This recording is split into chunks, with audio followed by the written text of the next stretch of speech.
चवीला खूपच छान लागणारी नारळ बर्फी सोप्या पद्धतीने कशी बनवायची ती पाहूया। 2 मोठे नारळ फोडून त्यातील खोबरं आपल्याला बाजूला करून घ्यायचं आहे। बाजूला केलेल्या खोबऱ्याचा काळपट भाग काढून घ्यायचा आहे। नंतर हे खोबरं अशा पद्धतीने कट करून घ्यायचे। कट केल्यानंतर 1 ते 2 वेळा स्वच्छ पाण्याने धुवून घ्यायचं, म्हणजे बर्फीचा रंग पांढरा येतो। आता हे खोबरं मिक्सरच्या भांड्यामध्ये घालून अशा पद्धतीने बारीक करून घ्यायचं आहे। एक जाड बुडाची कढई घेतली, किचन ओट्यावरतीच कढई आहे, अजून गॅसवरती ठेवली नाही। यामध्ये 1 कप दूध घालून घ्यायचं, यामध्ये 1.5 कप साखर घालून घ्यायची, साखर यामध्ये पूर्णपणे विरघळवून घ्यायची।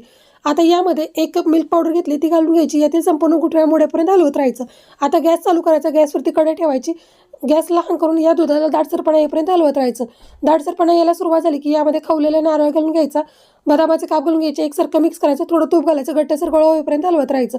घट्टसर गोळा झाला की गॅस बंद करायचा, वेलची पावडर घालायची, तूप लावलेल्या केकच्या टिनमध्ये हे मिश्रण एकसारखं पसरवून घ्यायचं, थोडा वेळ थंड होण्यासाठी बाजूला ठेवून द्यायचं, नंतर कट करायचं। व्हिडिओ आवडला तर लाईक करा, शेअर करा आणि चॅनलला सबस्क्राईब करा।